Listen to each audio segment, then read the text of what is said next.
Dar en la mañana de hoy a Guillermo Autino, quien es referente del área de comunicación de EDET, ¿no? En donde, bueno, es un tema bastante crucial e importante, ¿no? Para comenzar a debatir, porque ya se vienen viendo resentidas, por supuesto, las boletas, pero va a ser aún más después de la resolución que ha emitido el gobierno nacional en este caso, y tiene que ver justamente con las modificaciones y la quita de subsidios que refieren, ¿no?, al transporte en la energía eléctrica, que por supuesto se va a ver resentido independientemente, ¿no?, de si pertenecemos a alguno de los grupos dentro del RACE, como es el N2 y el N3, ¿no?, en este sentido. Pero para explicarlo mejor, por supuesto, vamos a dialogar con Guillermo. Gracias, Guillermo, por la visita. ¿Qué tal, Ania? Buen día. ¿Cómo estás? Bueno, la energía más cara, ¿no? La luz va a ser más cara, se va a ver resentido en los usuarios residenciales y, por supuesto, ¿no?, vamos a separar un poco, porque me parece importante también hablar un poco de lo que es la luz comercial. Pero, ¿en cuánto va a incrementarse o en cuánto se va a ver reflejado esta quita de subsidios en las boletas? A ver, en primer lugar, lo que hay que tratar que la gente entienda y explicar un poco es cuál va a ser el sector o cuál va a ser el componente de la factura que se va a ver afectado, ¿no? En este caso lo que hubo es un aumento en el precio estacional de la energía junto con una quita de subsidios, que se viene haciendo desde la segmentación a fines del año 2022, pero bueno, en este caso la diferencia con las resoluciones anteriores, que va a afectar principalmente al sector residencial de menores ingresos e ingresos medios, ¿no? Ese es como lo más importante en este caso, porque son la mayor cantidad de clientes y obviamente son las residencias, las casas, ¿no? Sí. El impacto va a ser sobre el consumo que tengan estas residencias, estas viviendas en el periodo, ya sea mensual o bimestral. Es un poco lo que salió en la resolución de hace aproximadamente unos 10 días, que le reconfirmó el ERCEP hace unos días acá en Tucumán.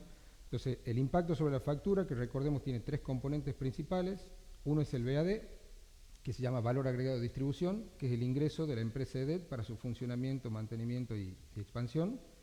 Después está lo que llamamos abastecimiento y transporte, que está directamente vinculado a la cantidad de kilovatios consumidos por el cliente. Sí. Ese es el componente que se va a ver afectado a través de esta resolución, el único componente de la factura. Y bueno, los impuestos, obviamente, como van porcentualmente relacionado a otros ingresos, seguramente van a tener un aumento ahí también. Y que hay modificaciones, porque no nos olvidemos que el gobernador de la provincia había conseguido, ¿no?, en las últimas negociaciones con el gobierno anterior, alcanzar un 400 hasta 700 kilovatios, y hoy, de acuerdo al RACE, hay modificaciones en esto. A ver, ahí, claro, ¿no? ahí hay dos cuestiones.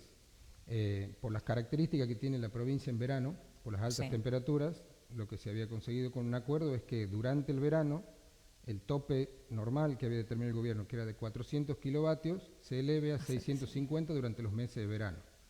Pasado febrero, vuelve al tope normal de 400. Bien. ¿Y hoy cuál sería establecido hoy, contestando a tu pregunta, hay tres sectores, digamos, tres segmentos dentro de lo que es residencial, que es el N1 de altos ingresos, que ya prácticamente no tiene subsidios desde hace un tiempo. El N3, que es el de ingresos medios, tenía un tope de 400 kilovatios. Ese tope se reduce a 250 kilovatios, siempre hablando por mes, por supuesto, ¿no? Y el N2, de menores ingresos, que no tenía tope de consumo, o sea, todo su consumo era subsidiado, ahora va a tener un tope de 350 kilovatios mensual. A excepción, en el caso de Tucumán, de lo que se denomina zona fría, que son algunas localidades que no tienen acceso a la red de gas, como en el caso de Tucumán es el Mollar, Tafí del Valle, Amay, Chacoralao y toda esa zona circundante. Ellos van a tener el doble de tope. En el caso de los N2 van a tener 700 kilovatios y en el caso de los N3 van a tener 500 kilovatios.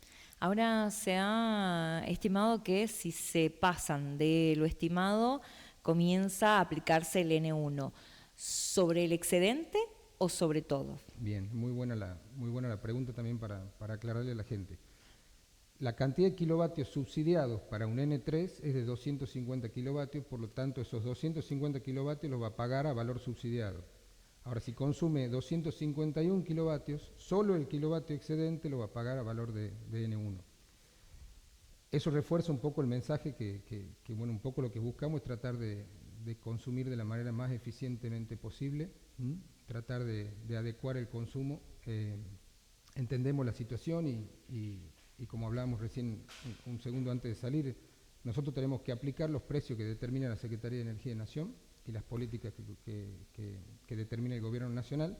Entendemos que estamos en una situación complicada, entonces el mensaje y la recomendación es tratar de consumir lo necesario y ser lo más responsable posible con el uso de la energía para evitar justamente que las facturas lleguen con un monto muy elevado. Y hablar también, avanzar un poco con la, podríamos decirlo, alfabetización en energía, educación en energía, ¿no? Porque lo hemos charlado en otra oportunidad y tiene que ver con esto de utilizar algunos recursos en casa sin saber el daño que nos puede provocar eso, en el caso, por ejemplo, de calefaccionar, ¿no?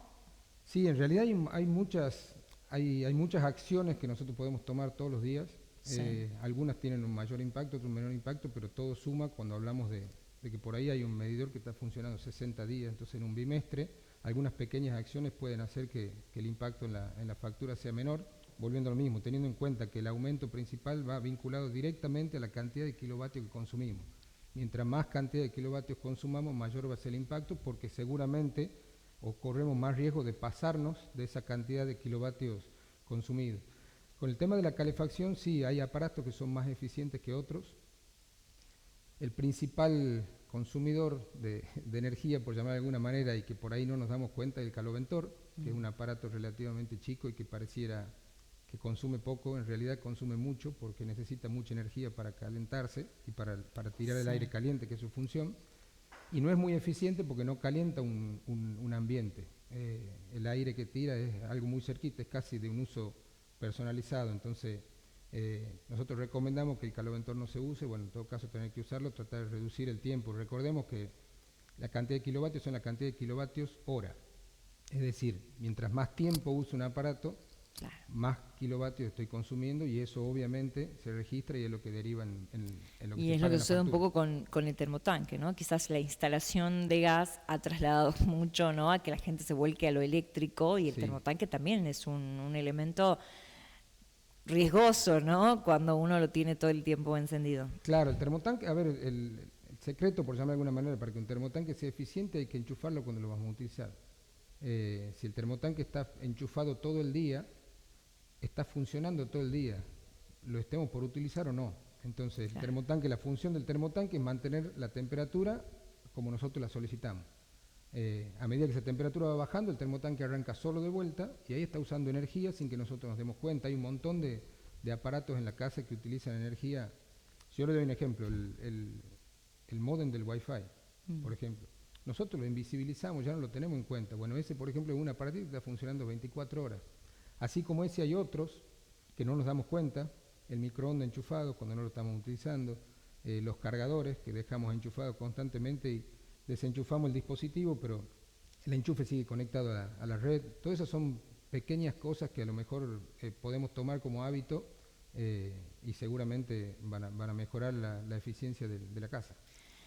Independientemente de que Tucumán tiene, ¿no?, como nada, excedentes como lo que pasa en zonas frías en invierno, Tucumán tiene en el calor. Pero digo, en esta época del año, ¿se marcan picos en algún punto o no?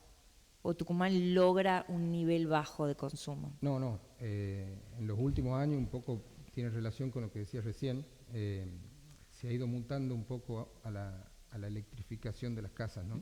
Cada vez se utilizan más aparatos eléctricos. Si uno hace memoria, hace 15 o 18 años o más de 10 años nosotros calentábamos el agua en la pava, en la cocina.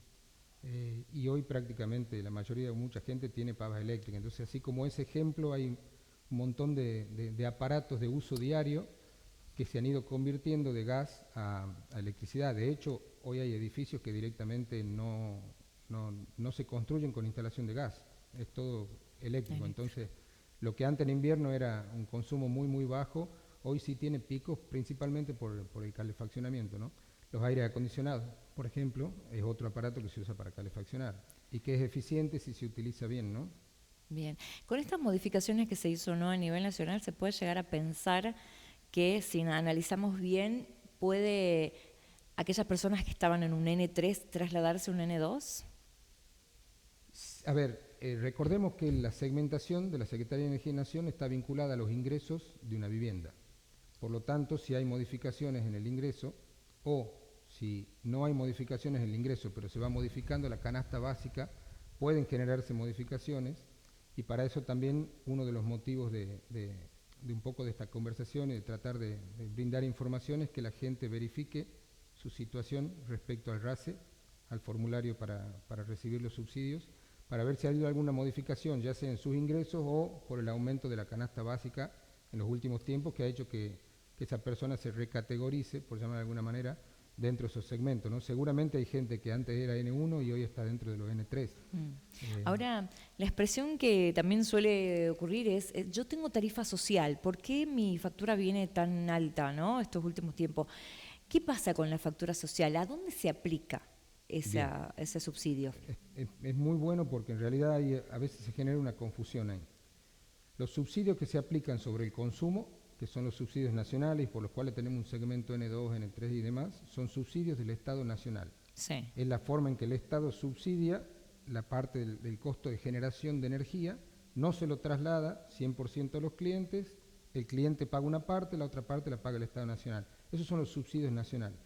La tarifa social es un aporte en convenio con el gobierno de la provincia de la empresa distribuidora, de EDET, Sí. que se aplica solamente sobre el valor agregado de distribución, que decíamos que era el ingreso de la compañía. La tarifa social se aplica ahí, o sea, son dos, por llamar de alguna manera, dos subsidios o dos descuentos, dos beneficios diferentes que se aplican en dos partes distintas de la factura. Actualmente nosotros tenemos aproximadamente 170.000 familias con tarifa social que están recibiendo un descuento aproximado del 45% sobre el valor agregado de distribución, que es el ingreso nuestro, y eso se hace a través de un convenio con la provincia, donde el ERCEP determina quién necesita recibir la tarifa social, nosotros lo aplicamos obviamente en la factura. Y hoy si la gente tiene que dimensionar en dinero, ¿no? ¿Cuánto se puede llegar a haber resentido una factura con esta quita de subsidio? Es muy complejo porque cada caso va a ser muy particular. Sí. Cuando decíamos recién que el incremento o que en realidad esta modificación apunta directamente al consumo, va a estar directamente vinculado a cuánto consume ese domicilio. Mientras más consuma, seguramente el impacto va a ser mayor.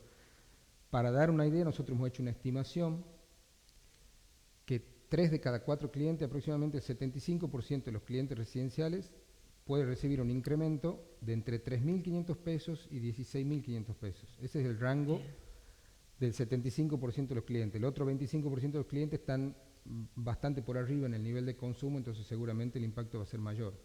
Y con respecto a los comercios, la industria, el alumbrado público, de esta última resolución probablemente perciban algún incremento alrededor del 20-25%.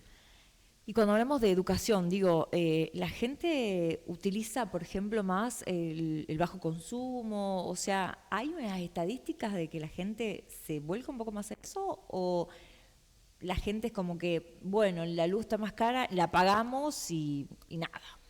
A ver, estadísticamente no tendría el dato para darte, pero sí se ha ido viendo una toma de conciencia, por llamar de alguna manera, de la gente con respecto a la utilización de la energía.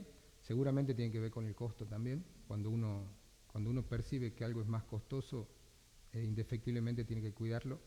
Pero más allá de eso, el mensaje un poco nuestro, no de ahora, sino desde hace un tiempo, es tratar de ser lo más responsable posible con el uso, porque independientemente del valor que llegaba al cliente, uno conoce el costo que tiene la energía y lamentablemente es un recurso costoso. Es muy caro de producir, es muy caro de transportar, es muy caro de sostener, entonces la importancia está en usarlo responsablemente. Nosotros siempre decimos que la eficiencia no es la privación, la gente no tiene que privarse de la utilización, sino hacerlo de una manera eficiente, lo necesario y de la manera más responsable posible. ¿Y qué pasa con el comercio, con el comerciante, con el emprendedor? ¿Qué pasa con la electricidad comercial en estos casos? ¿Va a haber mucho desfasaje? No, lo que decía recién, las tarifas comerciales, recordemos que ya hubo una resolución que se puso en vigencia, la resolución de Nación salió el 1 de febrero, acá se puso en vigencia a partir del 20 de abril. Esa resolución principalmente apuntaba a un incremento y a una quita de subsidios justamente a los comercios, a la industria, al alumbrado público y a los N1 de altos ingresos. Es decir, ese sector ya ha recibido de alguna manera la quita de subsidio más fuerte. Sí va a tener una modificación ahora, porque aparte de la quita de subsidio hay un aumento del precio. Sí. La Secretaría de Energía y Nación determina lo que se llama precio estacional. le pone un precio a la energía por 3 meses. En este caso salió una resolución desde junio hasta octubre. Ese precio ha aumentado. Independientemente de la cuestión de subsidios, la energía está un poco más cara. Estimamos nosotros que el impacto en la factura va a ser de entre un 20 y un 25%. Bien, por último, Sí. ¿cuándo empezó a aplicarse en la provincia o empieza a aplicarse a partir de ahora, teniendo en cuenta que lo tienen que tratar primero el ERCEP? Esta última resolución, exacto, a partir del 1 de junio sale la resolución en Nación y acá se aplica a partir del 19 de junio, que es hoy. A partir de hoy ya se aplican los valores nuevos a la energía. Seguramente la percepción en la factura van a ser para aquellas facturas que están venciendo los primeros días de agosto, que es donde uno ya va a empezar a percibir el precio nuevo en la factura. Y bueno, básicamente, robándote un minutito como para cerrar, es poner el énfasis en el consumo, tratar de ser lo más responsable posible. Nosotros tenemos en nuestra página web información sobre justamente algunos tips de eficiencia energética, y el mensaje muy importante también es que la gente por favor verifique su situación en el RACE. Si nunca ha solicitado el subsidio, que lo solicite, aún teniéndolo, y esto es muy importante, hay un grupo muy importante de clientes que debido a su situación de vulnerabilidad, el Estado le otorgó el segmento N2 de bajos ingresos de manera automática. Si ese sector no hace el formulario, eventualmente va a perder el beneficio, porque lo tiene que hacer sí o sí. Entonces, ahí un poco pedimos ayuda para que todo el mundo sepa que tiene que hacer el formulario y solicitar el subsidio, para que no se encuentre en algún momento que está en un segmento que no le corresponde. Bien, bueno, Guillermo, se me vienen millones de preguntas a la cabeza, tenemos ya no tenemos tiempo, pero bueno, invitarte, ¿no? En alguna otra oportunidad, porque han quedado muchas preguntas. La lectura de la factura, sobre todo, es importante, porque uno se pregunta por qué el vecino, que uno imagina que consume más, paga menos que uno que consume. Bueno, todas estas preguntas nos hacemos siempre, así que bueno, va a ser importante poder tener una próxima visita. Gracias por venir. A disposición, cuando quieran estamos disponibles. Gracias. A ustedes. Ahí escuchábamos, ¿no?, a Guillermo Bautino, quien es referente del área de comunicación de DET, dando todos los detalles que tenés que saber. Bueno, ya lo dijo, a partir de hoy comienza a aplicarse. En agosto vamos a comenzar a ver, ¿no?, las primeras diferencias de acuerdo, ¿no?, a estas modificaciones, pero bueno, sobre todo la eficiencia energética, ¿no?, como lo ha manifestado Guillermo, y bueno, en Tucumán, por supuesto, en los tiempos que se vienen, ¿no?, sobre todas las cosas también, la época de altas temperaturas, en donde hoy hemos dicho reiteradas veces, un aire acondicionado ya no es un lujo, por lo menos en la provincia de Tucumán, pero si lo hacemos de forma eficiente no nos vamos a ver tan resentidos en las boletas, ¿no?, y otros tantos elementos, porque bueno, algo que también es un tema para charlar y tiene que ver con el acceso a ciertos artefactos que de alguna manera u otra no queda otra, ¿no?, y tiene que ver mucho también con el factor económico. Hacemos una pausa y ya volvemos.